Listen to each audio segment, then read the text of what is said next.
It's the Vibe with Tanya Rad and EJ. I'm so excited because we have a guest joining us, and she is a fellow podcaster. Her name is Claudia Oshry, and I'm a big fan of her podcast, The Morning Toast. Claudia, welcome to the Vibe. Hi. Oh my God, I'm so excited to be here on the Vibe. I'm feeling very vibey. Are you feeling very vibey? The vibe has taken over, and I'm like, ooh, what's that? It's the vibe. All right. Okay, so you are a fellow podcaster and you do a podcast with your sister Jackie. It's called The Morning Toast, and I'm obsessed with it. So basically, when I describe it to people, it's one of my, like, I'd say top 3 that I listen to on a regular basis. Wow. Because what you guys do is you just kind of give your opinion about what's going on in pop culture every day. And it's so funny. You guys are just unapologetically yourselves.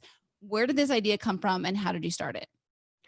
Well, Jackie and I always had this idea years ago. We thought it would be so funny if there was a morning show called The Morning Breath. And so we actually launched a show a while ago called The Morning Breath that the name changed for a multitude of reasons. One being that it's disgusting. But we always love this idea of like having a morning show that's like so serious, like The View, but it's about silly things like the Kardashians, The Bachelor, pop culture, music. And we just created the morning show we wish to see in the world. It honestly, it is the morning show we wish to see in the world because it's lighthearted, especially I think right now. It's just lighthearted, it's funny, and it's stuff that people are talking about. Yeah, I think we really pride ourselves on like no matter what's going on in the world, like you can rely on the morning toast to just cheer you up, what's going on in your personal life or in the world around you. It's such a hard time for everyone for so many reasons with the pandemic, and people are just really struggling emotionally, mentally, a million things. So I really love that the morning toast for a lot of people is just like a bright spot in their day, and you can just escape where things like the Kardashians getting a deal on Hulu is like breaking really important news. And it is. It really is. But you know what I also love about you is that you guys you just don't care. I think there's a lot of like people censor their opinions because they don't want to hurt anybody's feelings, but you really are just say it how it is and say how you feel and don't really care if you offend somebody, which I find to be wildly entertaining. Yeah, you know what? It does, become problematic for us because our show has gotten really popular and a lot of people listen to it. And like, honestly, you listen to it. So I'm like, let's say Tanya Rad was in the news. Like, I can't say, like, I know that there are people with big platforms, celebrities, influencers, reality stars who like the podcast. And that does make it awkward for me to like give my full, unbiased opinion. And it's gotten really dicey recently. Oh, but with who? Just a lot of people, like I'm always just in my head being like, I know that this person listens to the podcast. Maybe they don't listen every day. Maybe they won't hear this, but be nice. That's so good. I will never forget one time I was talking about a Gwen Stefani song and it wasn't anything bad, but it was just like how much like I related to it and just how gut wrenching it was and how much pain I felt like she was in. And she recorded it on her phone and posted it on her Instagram. And I was like, oh my God, so red. Cause I was just like, so but at least you were saying something nice. True. But you don't say mean things. You're a nice person. So you don't have that problem. I don't say mean things, but I do share when I don't like something. Right. But you're entitled to your artistic opinion. Thank you so much. I appreciate that. What are your thoughts on Harry Styles and Olivia Wilde? I mean, it's wild with an E at the end. I was just never expecting that for him, for her. Am I mad that it's not me? Yes. Do I feel deceived by Harry Styles that it's not me? Again, yes. But all I want for Harry and for Olivia is true happiness. And if this is what it is, then I have absolutely no choice but to support them in this endeavor. Support them in this. Have you ever met either one of them? I have met Harry because he follows me on Instagram and we had a really, I want to say special interaction because I'm sorry, he follows you on Instagram? That's like, oh yeah. Oh, that's my fun fact about myself. He follows me on Instagram. How is that not in your bio?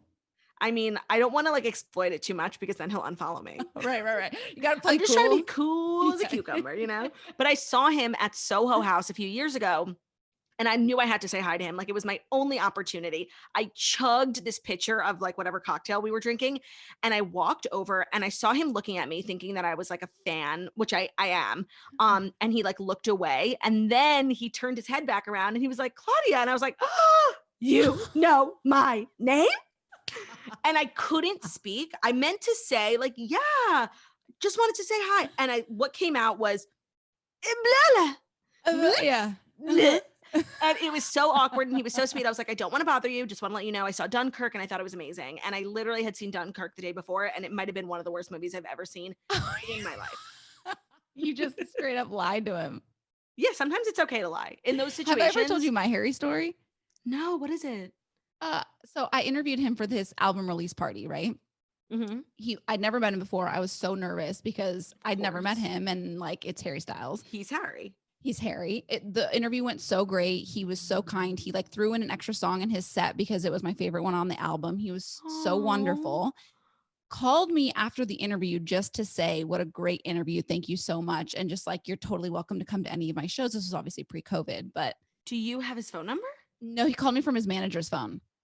Damn it. So the manager called me and he's like, hey, it's Harry. And I was just like, I have never. Stop. Your story's better than mine. No, but I'm like, I've never interviewed anybody that's called me to say thank you for a great interview. Like that is just class act. So I support What a everything. precious gem of a man. Love him to death. To death. Okay.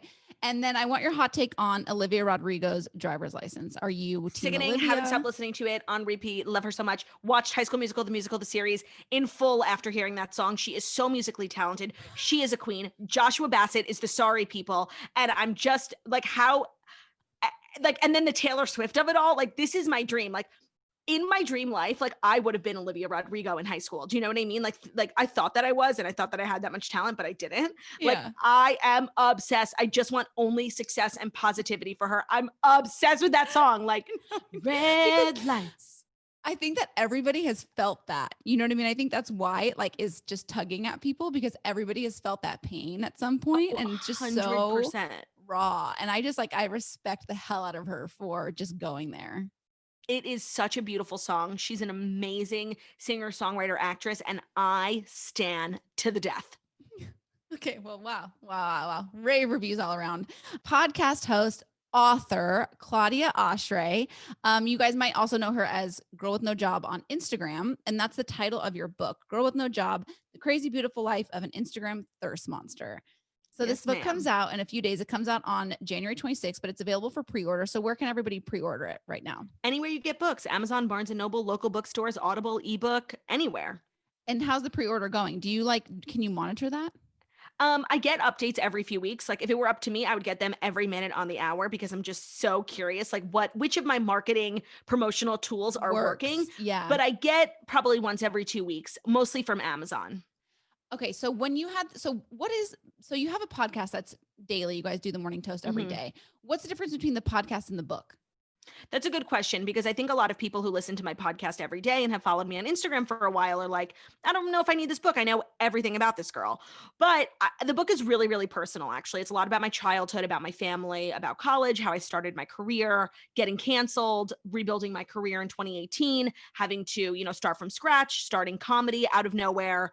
So it's really, really personal. It's a lot of stuff that people don't know, which I really pride myself on. I didn't want to waste people's money. I don't want you to buy the book and read a bunch of stuff you already know about me. So now that I'm giving it to like my friends and family and just getting their reactions, it's been really nice for people. Mostly what they say is like, I had no idea. I've never heard these stories. I didn't know this about you.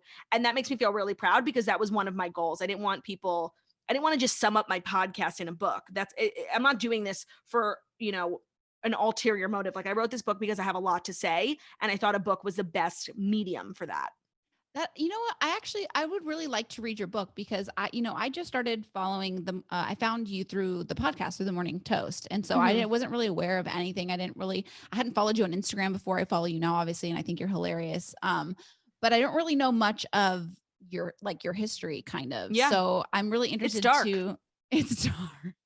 No, but the DARK dark. The cancel culture is really a thing. And so, I've always told you this, I respect the hell out of you and just everything that you kind of stepped on the other side of, because that's not easy. No, but to be honest, and there's a whole chapter in my book on cancel culture. First is my experience, like what happened to me in 2018, and then how I rebuilt and my stance on cancel culture as someone who's been through it and someone who reports on it on my podcast. In pop culture, we're canceling someone every other day, and I think it's really toxic. And in the book, I explain why. And it's really hard for me to talk about because it's so personal, and I went through a really, really dark time when it happened. And you know me on the podcast, and just even now, like I'm very positive, off the cuff. I make jokes, and I wanted a place to think about what I wanted to say. I don't think before I speak ever. And in the book, I got a chance to sit down, be more meaningful, be more thoughtful, and put something out into the world that I really stand by. And that's what I'm really most proud of in this book, is like, it's my true feelings written in a meaningful, thoughtful, eloquent way, and take it or leave it.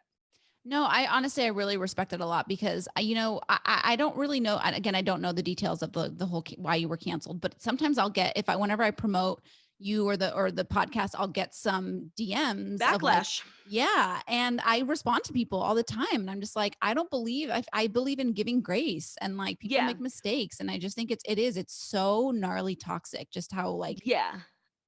And I talk about that a lot in the book, and I'm sure people who know me know, like, I'm obsessed with my job. I'm obsessed with popularity and Insta fame, and this job. That's why I got into this job. I'm just obsessed with people liking me, and you can see that I throughout think my here's the life. thing. I think nobody wants to be hated. So No, of course like, not. But I am like level 10 narcissist, like Enneagram number one, obsessed with just getting validation from others.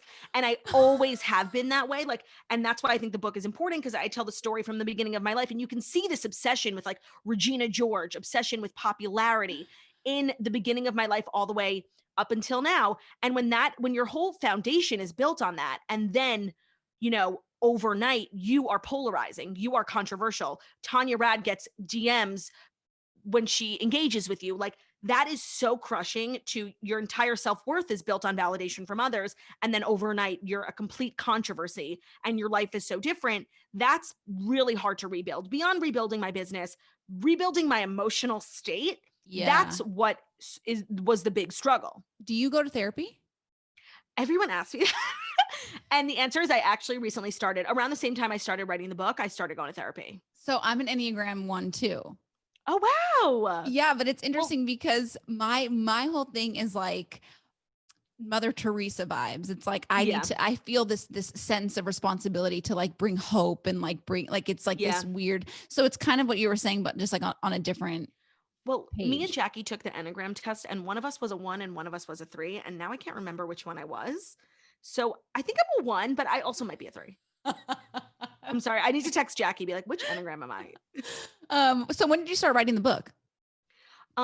Right during like a little bit before COVID. So February of 2020, I started writing it, and I had And to then when hand did you in my finish first it? draft June 1st, but I had a bunch of edits and stuff. So it was probably done by July. Wow. And then Crazy. that is crazy. So it's And like, maybe like a week ago, did I actually get a physical copy of it? wow, that must be so cool.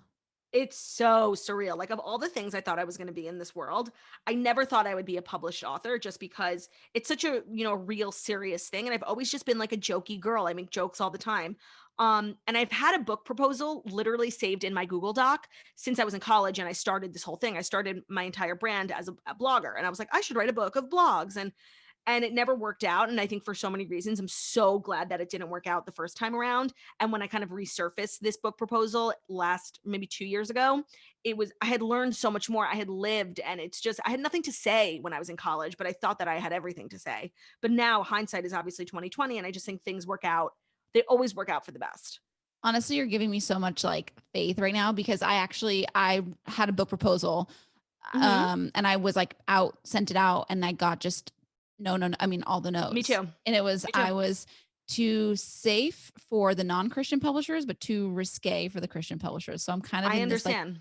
weird spot and it like crushed my spirit. Like it just like I totally know. crushed me. And recently, I think maybe like a week or two ago, um, I kind of got the voom to kind of scrap that and do something completely different. And I think Great. for the better. Yeah. Of course, no. And when you're getting bad news or you're going through something dark, and I talk about this a lot in the book, it's like nobody wants to hear like everything happens for a reason, but Yeah. it does. Oh my God, does it? And especially like when my dad passed away when I was 14, when I was in high school, and a huge part of the book is like dealing with grief at a month into your freshman year of high school, which is like the worst time ever for your dad to die. Yeah. Um, but so many things like happened after that I think were just meant to happen to me in that way. And so with adversity and with challenges, it's all you want to do is like pout and kick and scream. But at the end of the day, you see years, months, whatever down the road, like it was so meant to happen that way. Yeah. Yeah. Well, And I that love brings me that. solace in the dark times. It really does. It does. All right. Well, everybody that's listening, you can pre-order Claudia's book. It's Girl with No Job: The Crazy Beautiful Life of an Instagram Thirst Monster. You can pre-order it wherever you pre-order your books. You can also listen to her podcast. It's called The Morning Toast, wherever you listen to your podcast, and you can follow her on Instagram at Girl with No Job on Instagram. Thank you so much for joining us on The Vibe. I love you, and I wish you all the luck on this book. I love you. Thank you for having me. Bye, guys. Order my book.